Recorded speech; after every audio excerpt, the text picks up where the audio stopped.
अगर आईएएस नहीं बने, यूपीएससी नहीं किया तो कुछ नहीं किया। मुझे बिल्कुल एक ज्ञान का एक नई दुनिया खुलती हुई दिखी। केवल शिक्षा ने मुझे चेंज नहीं किया, शिक्षा प्राप्त करने की जो प्रक्रिया रही उसने मुझे चेंज किया। जब उसमें आपके रैंक नहीं आ पाती थी तो बड़ा खराब लगता था। Why not MTech? Why not MTech? जब आप आईआईटी की तैयारी करते हैं तो उस समय आप उतना एक्सपोज नहीं होते हैं। पीयर प्रेशर रहता है कि you have to clear IIT. Hello and welcome to शिक्षा.com। मैं हूं दीपक सिंह और आप देख रहे हैं हमारा ये स्पेशल सेगमेंट जिससे हम आपको से बात कराएंगे, आपसे तारुफ कराएंगे उन कुछ स्पेशल शख्सियतों से, उन स्पेशल पर्सनैलिटीज से जिन्होंने एजुकेशन के माध्यम से अपनी जिंदगी में एक बड़ा परिवर्तन लिया है। ऐसी एक शख्सियत है ऋतुराज मिश्रा जी। ऋतुराज जी, बहुत बहुत स्वागत है आपका शिक्षा.com पर। धन्यवाद, थैंक यू। मैं आपको ऋतुराज जी के बारे में बताना चाहता हूं सबसे पहले कि Rituraj ji is working as a deputy director with the Indian shipping ministry and इसके अलावा he is an IRPS of the 2009 batch. He secured a rank of 636 in the UPSC examination, जिसके बिहाफ पे आप बने IRPS। ऋतुराज जी, अपने इस यात्रा के बारे में बताइए कि यूपीएससी एग्जाम, सबसे पहले कि यूपीएससी एग्जाम देने की प्रेरणा आपको कहां से मिली? जब मैं आईआईटी में था और आईआईटी के लगभग 4th ईयर और 5th ईयर में मेरा डुअल डिग्री कोर्स था, तो उन 5 साल के कोर्स में लास्ट 2 इयर्स पे कोर्सेज थोड़ा कम होते थे, तो एकेडमिक लोड रिलेटिवली कम था। और चूँकि परिवार का एटमॉस्फेयर ऐसा था कि जो बार बार कहीं ना कहीं से ये प्रेरणा देता था कि अगर आईएएस नहीं बने, यूपीएससी नहीं किया तो कुछ नहीं किया। हालांकि इस बात से अब मैं पूरी तरीके से सहमत नहीं हूँ, परंतु एक एनवायरनमेंट था। उस एनवायरनमेंट के रिस्पॉन्स में मैंने खोज करना शुरू किया कि आखिर ये यूपीएससी है क्या। और जब मैंने पढ़ना शुरू किया, थोड़ा बहुत आइडिया लेना शुरू किया इंटरनेट से, तो मुझे बहुत इंटरेस्टिंग लगा। मुझे लगा कि जिन कोर्सेज़ को, इंजीनियरिंग के कोर्सेज़ को मैं अब तक पढ़ता आया हूँ और मैंने इसे ही अपनी पूरी दुनिया माना है, जब मैंने परिचय लिया दर्शन शास्त्र से, सोशियोलॉजी से, फिलॉसफी से, तो एक तरीके से मुझे बिल्कुल एक ज्ञान का एक नई दुनिया खुलती हुई दिखी। मैं यूपीएससी से जितना आकर्षित हुआ, उससे ज़्यादा आकर्षित हुआ उस पूरी प्रक्रिया से, उस पूरी यात्रा से, उस पूरी जर्नी से। और उस जर्नी को शायद मैंने अच्छी तरीके से जिया, इसलिए उसका एक परिणाम रहा कि मैं आज यूपीएससी में सेलेक्ट होकर के आज मैं डिप्टी सेक्रेटरी के पद पर हूँ। आपने बताया कि जब आपने यूपीएससी की परीक्षा दी तो उस जर्नी के दौरान, उस यात्रा के दौरान, उन तैयारियों के दौरान आपने बहुत ज्ञान अर्जित किया। जी। ये जो शिक्षा है, ये जो एजुकेशन है, इस शिक्षा के आपके जीवन पर क्या असर पड़ा? सबसे पहले बताइए कि इन टर्म्स ऑफ आपके जो रहन सहन है। यूपीएससी में जो मैंने विषय पढ़े, उन्होंने मुझको कुछ चेंज किया। कुछ इंजीनियरिंग की पढ़ाई ने, आईआईटी की पढ़ाई ने मुझको चेंज किया। तो मुझे लगता है कि और कुछ उस पढ़ाई के लिए किए गए मेहनत और प्रतियोगिता ने मुझे चेंज किया। तो शिक्षा जिसे आप कहना चाहते हैं, केवल शिक्षा ने मुझे चेंज नहीं किया, शिक्षा प्राप्त करने की जो प्रक्रिया रही उसने मुझे चेंज किया। वो जो कंपटीशन था उसने मुझे ज़्यादा बेहतर बनाने, एक बेहतर इंसान के रूप में मुझे बनाया। क्योंकि मुझे याद है, जब मैं अगर यूपीएससी से थोड़ा सा पहले की यात्रा पे चलूं, तो जब मैं आईआईटी की तैयारी करता था तो बहुत बार असफलताएं मिलती थीं और उन छोटे छोटे एग्ज़ाम्स होते थे, उसमें असफलताएं मिलती थी। वो मुझे याद है कि जब मैं कानपुर से आईआईटी की कोचिंग करता था तो वो बोर्ड पे नाम लगाते थे जिन बच्चों की रैंक आती थी। जब उसमें आपकी रैंक नहीं आ पाती थी तो बड़ा खराब लगता था। पूरी कोशिश रहती थी कि वो जद्दोजहद की बोर्ड में किसी तरीके से नाम आ जाए, क्योंकि यूपीएससी में जो कोर्स कैरिकुलम है वो बहुत एवरीथिंग अंडर द सन जिसे बोला जाता है, उसमें वो बहुत विस्तृत है। उसके चलते आपको डाइवर्सिटी के प्रति एक सम्मान आता है। जैसे आर्ट्स के सब्जेक्ट, मैं उनके प्रति, एक इंजीनियर का एक दृष्टिकोण होता है, इनकी आर्ट्स के सब्जेक्ट अच्छे हैं लेकिन वो उसको अंदर से अप्रिशिएट नहीं कर पाता है। जब मैंने उनको अप्रिशिएट करना शुरू किया तो मुझे लगा कि कितना नॉलेज, कितनी मैच्योरिटी, कितनी गहराई इन सब्जेक्ट्स में छुपी हुई है जिससे मैं अब तक दूर था। आपने बीटेक किया, आईआईटी से आपने एमटेक किया, आईआईटी खड़गपुर से, इतने अच्छे इंस्टीट्यूशन से आईआईटी खड़गपुर टॉप 10 इंस्टीट्यूट्स में आता है। आप एमटेक करने के बाद वो क्या रीजन थे जो आपको लगा कि आपका करियर एमटेक से बेहतर यूपीएससी की तैयारी में बन सकता है? मैं why not MTech? Why not MTech? जब आप आईआईटी की तैयारी करते हैं तो उस समय आप उतना एक्सपोज नहीं होते हैं सब्जेक्ट्स के बारे में। आपने साइंस साइड से 12th की होती है, तो उसके बाद एक नेचुरल कोर्स ऑफ थिंग्स होता है कि आप आईआईटी के अंदर जाएं, और कानपुर के अंदर, कानपुर आईआईटी है, कोचिंग्स हैं, तो एक एनवायरनमेंट रहता है, पीयर प्रेशर रहता है कि you have to clear IIT. तो उस पीयर प्रेशर के चलते, और मैं पढ़ाई में एवरेज रहा था, एवरेज से थोड़ा सा अच्छा रहा था, तो शायद मेरा आईआईटी में हो गया। लेकिन जब मैंने एक्सपोजर लिया यूपीएससी का, हालांकि यूपीएससी का भी जो एक्सपोजर हुआ वो मैंने पहले बताया कि फैमिली की हमारी, जब हमारे बाबा आशीर्वाद देते थे कि बोलते थे बड़े होकर डीएम बनेगा, तो मैं सोचता था कि डीएम क्या चीज़ होती है। और ये शुरुआत में तो हम लोग उस फ्रेज का अर्थ समझने की भी कोशिश नहीं करते हैं कि उन्होंने जब बोला कि बड़े होकर डीएम बनेगा तो हाँ कुछ डीएम होता होगा या अच्छा होता होगा, बड़ा पद होता होगा। लेकिन जब लास्ट ईयर से जब मैं समझने की कोशिश की और सबसे ज़्यादा उस जर्नी में उस सब्जेक्ट्स को समझने की कोशिश की, तो मुझे बहुत इंटरेस्ट आया। और वो शायद इंटरेस्ट भी इसलिए आया क्योंकि वो हर सब्जेक्ट मेरे अंदर एक तरीके से, या हर सब्जेक्ट, उस सब्जेक्ट का हर चैप्टर मेरे अंदर एक तरीके की मैच्योरिटी भर रहा था।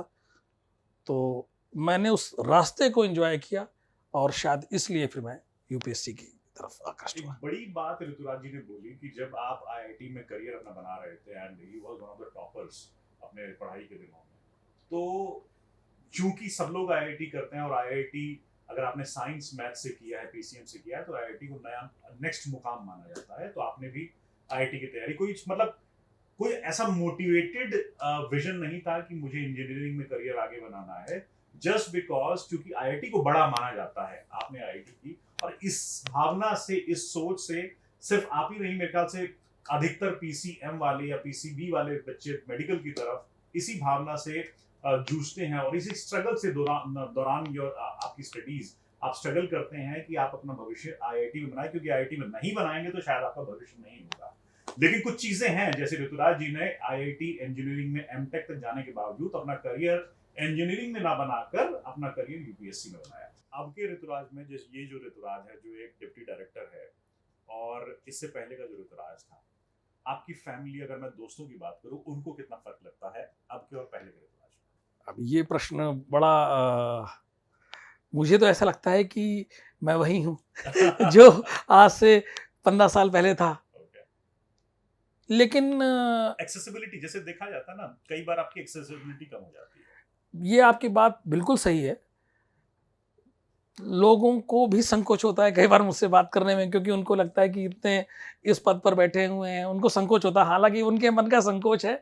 मैं व्यस्त रहता हूं, लेकिन अपनों के लिए समय निकालने की पूरी कोशिश करता हूं। और सबसे बड़ा अंतर मेरे ख्याल से जो आया है वो एक्सपोजर का आया है। आपका मंत्रालय में बैठ करके, या यूपीएससी के जो भी यूपीएससी पद देती है वो सब बड़े जिम्मेदारी वाले पद हैं, उसमें बैठ करके आपका एक्सपोजर 360 डिग्री होता है। आपको कैबिनेट के निर्णयों से ले करके आम आदमी के निर्णय, उन सबको कहीं ना कहीं से आप प्रभावित करते हैं, या कहीं ना कहीं से उसमें आपकी भूमिका होती है। तो मुझे लगता है उस एक्सपोजर के बाद आप ज़्यादा परिपक्व होते हैं, ज़्यादा थमे हुए होते हैं, ज़्यादा शांत होते हैं। क्या दैनिक जीवन में भी, डेली हैबिट्स में भी कुछ चेंजेस आए आपके? डेली लाइफ स्टाइल में सबसे बड़ा आप डिसिप्लिन हो जाते हैं, क्योंकि गवर्नमेंट आपसे एक तरीके के अनुशासन की रिक्वायरमेंट आपके सामने रखती है। जैसे बड़े सिंपल सी बात कि आप एज पर रूल अब 8 किलोमीटर से दूर नहीं जा सकते गवर्नमेंट को बिना सूचना दिए। ये आपके अंदर एक बंधन भी डालता है, आपके अंदर एक अनुशासन भी पैदा करता है।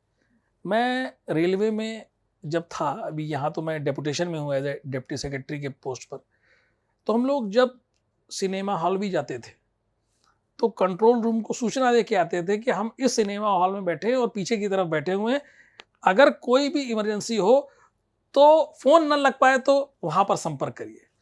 इस लेवल का जो डिसिप्लिन होता है वो यूपीएससी आपके अंदर डालती है। यूपीएससी आपको आपके पब्लिक बिहेवियर में बहुत चेंज करती है। आपके अंदर, मुझे याद है कि मैं यंग यंग लड़का ही था, 30 साल की एज थी, आप अभी भी ऐसी जस्ट है। तो मैं आईआरपीएस पोस्ट पे था, इंडियन आईआरपीएस सर्विस में था। यूनियन के साथ नेगोशिएशन करना हमारा काम होता है। तो मैं जस्ट पहली बार उस बड़े से हॉल में घुसा, सामने 40 यूनियन वाले बैठे थे और अकेला मैं एक तरफ, मतलब एक तरफ पूरी सीटें खाली और सामने 40 यूनियन वाले, उनकी शर्ट लाल।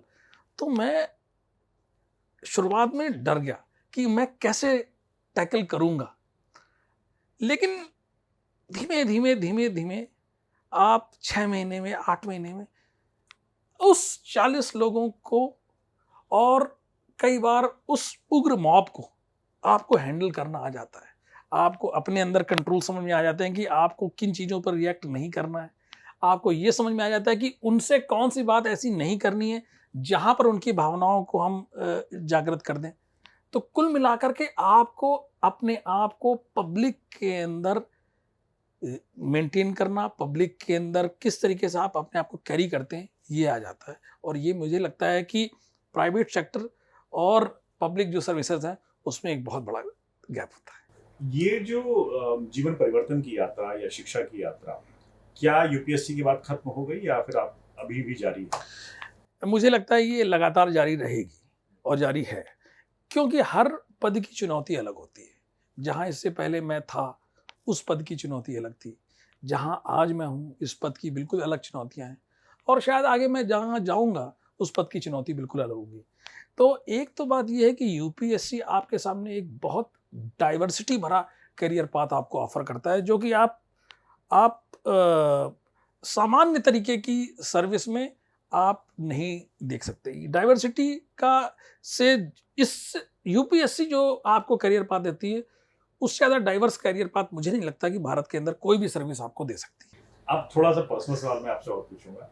जेब में अगर हम पैसों की बात करें, स्पेशली अगर आप आईआईटी करते हैं, एमटेक करते हैं, हम सुनते हैं कि 2022 में आईआईटी खड़गपुर जैसे इंस्टीट्यूशन में जब प्लेसमेंट्स होते हैं तो बच्चों को हाईएस्ट पैकेजेस करोड़ में जाता है, करोड़ में जाता है। एग्री। तो आपकी जेब में कितने करोड़ आए हैं अभी तक? देखिए, सरकार के अंदर सरकार कैश में तो बहुत ज़्यादा नहीं देती है। सरकारी सैलरी सबको मालूम है, और लेकिन सरकार, अगर आप अदर देन कैश जो सैलरी मिलती है, उसके अलावा सरकार बहुत सी फैसिलिटीज़ देती हैं। तो so perks apart from the salary. Yes, और वो पर्क्स जो हैं वो बहुत इंपॉर्टेंट पर्क्स हैं। जैसे मैं आपको बता सकता हूँ, जब मैं राजकोट में पोस्टेड था तो मेरे पास गवर्नमेंट ने मुझे एक बहुत आलीशान बंगला दे रखा था। मुझे लगता है उसकी कीमत जो थी वो ओपन मार्केट में 1 लाख से 1.5 लाख रुपए पर मंथ उसका रेंट होगा। या इससे पहले मैं पाली हिल में रुकता था। पाली हिल में मैं रेलवे के बेंगलोर में था। वहाँ पर बड़े बड़े सुपरस्टार्स घर नहीं ले पाते हैं, वहाँ पर मुझे गवर्नमेंट ने बंगला दिया हुआ था। अभी आप लुटियंस दिल्ली में हैं। अभी मैं लुटियंस दिल्ली हूँ। तो कैश को आप कंपैरिजन सीधे सीधे नहीं कर सकते, वो कंपैरिजन थोड़ा सा बेईमानी होगा, क्योंकि पर्क्स के साथ अगर आप चीज़ों को देखें, और सोसाइटी में एक रिस्पेक्ट भी है, आप उन सबको एक बंडल करें और लिक्विडिटी में इसको लिक्विडिफाई कर पाएं, तब शायद आप उसको कैश से कंपैरिजन कर पाएंगे। मेरे ख्याल से एक कंपैरिजन थोड़ा सा बेमानी होगा। जो इंजीनियरिंग है या इंजीनियरिंग के अकम्प्लिशमेंट्स है वो अपनी जगह है जी, और यूपीएससी के अकम्प्लिशमेंट्स अपनी जगह बिल्कुल बिल्कुल, दोनों की अपनी कीमत है, दोनों की अपनी बात। बिल्कुल। और अकम्प्लिशमेंट की जब आप बात की तो मैं आपको बताना चाहता हूँ कि यूपीएससी के अंदर जब मेरा इंटरव्यू हुआ था, तो जिस बोर्ड में मैं बैठा था, उस बोर्ड में मुझसे उन्होंने पूछा कि 5 फैक्टर ऑफ ग्रोथ क्या होते हैं। तो मैंने उनको बताया, उसका आंसर दिया। तो उसमें एक पार्ट मैंने बोला एंटरप्रेन्योरशिप। तो उन्होंने बोला, how will you show entrepreneurship in your career. तो मैंने कहा, सर ऑर्गेनाइजेशन के अंदर रहूँगा, गवर्नमेंट के अंदर, इसलिए एंटरप्रेन्योरशिप की पॉसिबिलिटी तो नहीं होगी, लेकिन इंट्राप्रेन्योरशिप की पॉसिबिलिटी होगी। इंट्राप्रेन्योरशिप का अर्थ ये होता है कि आप सर्टेन ऑर्गेनाइजेशंस के लिमिट्स के अंदर रह करके आप एक उसको उस तरीके से काम करें जैसे एक एंटरप्रेन्योर काम करता है। तो ये भी मैं बताना चाहूँगा यंग जनरेशन को जो कि प्रिपरेशन करती है, यूपीएससी आपको काफ़ी फ्रीडम देती है। You can become an entrepreneur in structure of government.